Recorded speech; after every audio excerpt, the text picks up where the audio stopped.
오늘은 요한복음 4장 1절에서 10절 하나님의 선물이라는 제목으로 말씀을 전하고자 합니다. 오늘 본문에 보면은 이 수가성 여인과의 대화에서 예수님은 수가성 여인에게 물을 달라고 그 여인은 유대인으로서 어떻게 해서 사마리아 여인에게 말을 겁니까? 라고 반문을 할 때 예수님은 내가 누구인지 또 그 물을 달라 하는 사람이 누구이며 하나님의 선물이 무엇인지를 알면은 네가 두말하지 않고 주었으리라 라는 대화가 아주 재미나게 기록되어 있습니다. 그런데 특별히 오늘 이 물을 달라 하는 여자와의 대화의 시간이 거기에 아주 특별히 기록되어 있습니다. 왜 6시쯤 되었다라는 시간을 기록했을까요? 이 6이라는 것은 바로 우리 시간으로는 바로 12시입니다. 낮 12시라면은 아주 사막지대에서는 그 뜨거운 폭염이 이렇게 내려 쪼이는 그런 시간입니다. 그런데 이 여인은 그 가장 무더운 그 시간 속에 물길러로 왔다 하는 것을 보면은 이 여인은 그 시간을 이용해서 특별히 자기의 무언가를 감추고자 하는 그런 뜻이 있다 하는 것을 알 수가 있습니다. 왜냐하면 그 시간에는 아무도 물 기르는 시간이 아닙니다. 그런데 이 여인만이 나와가지고 물을 길고자 하고 또 예수님 또 그 시간대를 맞추어서 어쩌면 이 여인을 기다렸다고도 할 수 있을 만큼 딱 시간을 만나서 대화하는 것을 볼 수가 있습니다. 그러면 이 여인에게는 어떠한 인생에 남들에게 말하지 못할 애타는 심정이 있고 예수님은 이 여인에게 또한 무엇을 나누고자 하는 그런 마음이 있겠습니까? 이 대화를 조금씩 보면은 처음에는 물에 대해서 시작하다가 나중에는 하나님의 선물에 대해서 얘기하다가 그 다음에는 선지자에 대해서 얘기하다 그 다음에는 예외로 이렇게 점점 대화가 깊어가고 온 동네가 이 여인으로 말미암아 나중에는 예수님의 말씀을 듣고 전도하는 역사가 일어난다는 것을 아주 잘 기록되고 있습니다. 거기에서 중요한 포인트가 무엇이냐면 하나님의 선물이라는 그 단어 하나에 있습니다. 이 하나님의 선물이라는 것은 도대체 무엇입니까? 성경 전체를 보면 이 하나님의 선물이라는 것은 바로 성령입니다. 그래서 오늘 첫 번째로 하나님의 선물은 성령이다라는 말씀입니다. 요한복음 7장 37절에 보면은 이후에 명절 끝날 큰 날 예수께서 서서 외쳐 이르시되 누구든지 목마르거든 내게로 와서 마시라. 나를 믿는 자는 성경의 이름같이 그 배에서 생수의 강이 흘러나오리라 하시니 이는 그를 믿는 자들이 받을 성령을 가리켜 말씀하신 것이라. 관로에 예수께서 아직 영광을 받지 않으셨으므로 성령이 아직 그들에게 계시지 아니하시더라 라고 기록되어 있는 말씀이 거기에 있습니다. 여기서 우선 하나님의 선물이라 하는 것은 성령이라는 것을 분명히 39절에 그렇게 말하고 있습니다. 이 생수, 하나님의 선물 생수는 성령이다. 그런데 이 성령은 누구에게? 믿는 자에게 주었다라고 말하고 있습니다. 여기서 우리가 중요한 것을 우리가 알아야 되겠습니다. 이것이 뭐냐면 믿으면은 세 가지가 특별히 있는데 특별히 믿음은 들음에서 시작한다 했으니 복음을 듣는 것이 믿음의 첫 번째 단계입니다. 두 번째 단계는 성령으로 그 복음 말씀을 깨닫는 단계입니다. 세 번째는 그 깨달음을 마음에 받아들이는 단계입니다. 그래서 이 세 가지 단계, 듣고 깨닫고 마음에 받아들이는 이 세 가지를 가지고 우리는 믿음이라고 정의를 하고 있습니다. 이렇게 이 예수를 믿는다는 그 자체는 바로 성령이 오셔서 성령이 우리와 함께 하시고 하나님께서 선물로 주시는 이 믿음과 또한 하나님께서 선물로 주시는 성령이 다 하나님의 선물 패키지에 들어가 있다는 것을 우리가 알아야 되는데, 우리가 아는 바와 같이 말씀을 듣는다는 것은 누구를 통해서 전도를 받는다는 것을 말합니다. 전도받는 그 자체도 하나님의 선물입니다. 하나님의 성령이 그 뒤에서 사람을 일으키고 밀어주고 혹은 땡겨주고 이렇게 해서 만나서 말씀을 듣게 하는 것, 이거 성령의 역사 아니면 아니 됩니다. 우리는 사람들이 하는 것이라 하지만 사람 뒤에 누구 계시느냐?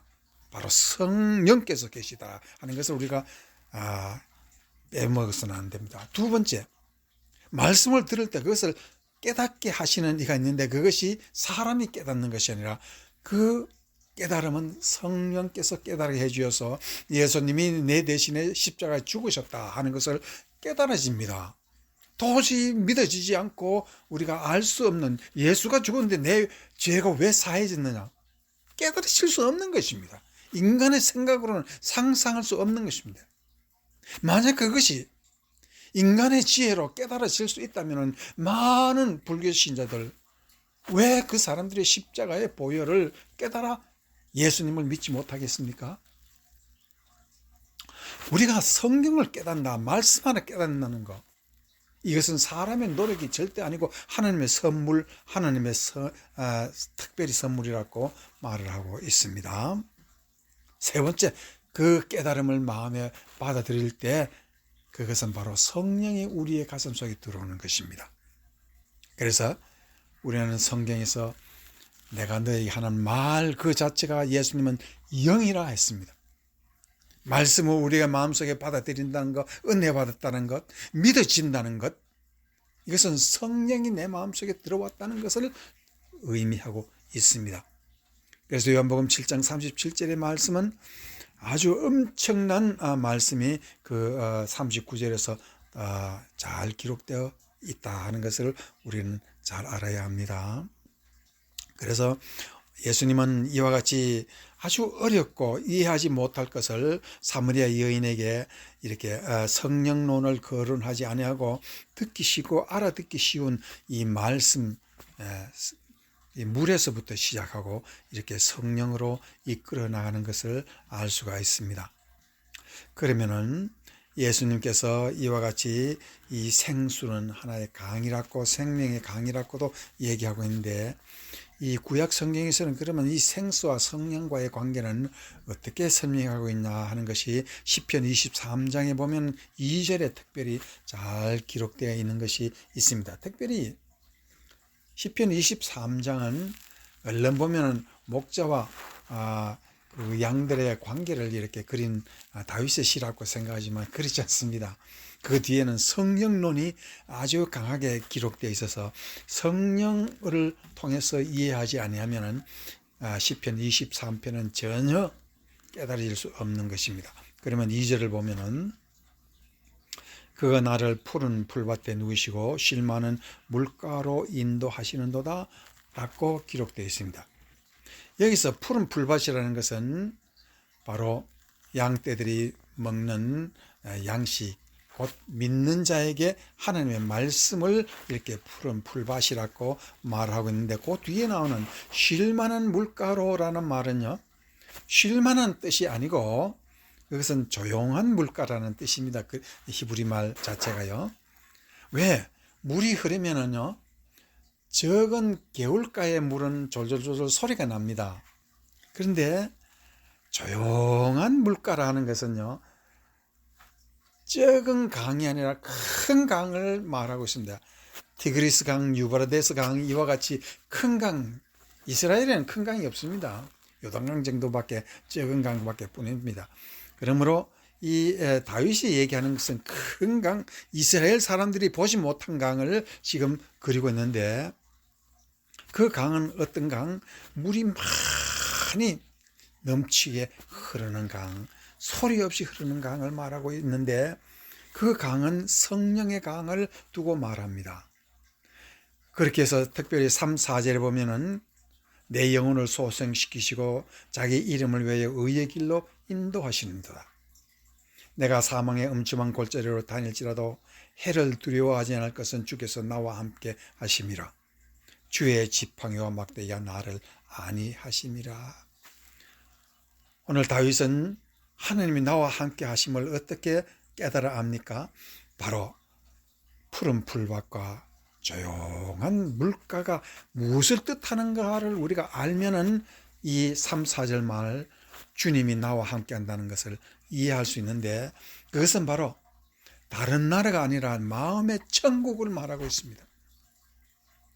양떼들이 아주 때로 모여서 풀을 먹고도 남는 그 넉넉한 풍요한 나라 땅, 그것뿐만 아니라 성령의 물이 넘치는 그곳, 바로 천국입니다. 마음의 천국을 이해하고 있습니다. 이와 같은 새로운 나라가 이 다윗에게 하나의 간절한 꿈이요, 시요, 노래로 이렇게 임하고 그것을 글로 나타내고 있는데, 특별히 다윗에게는 주님께서 나와 함께 하심이라. 어떻게 나와 함께 하시는 걸 압니까?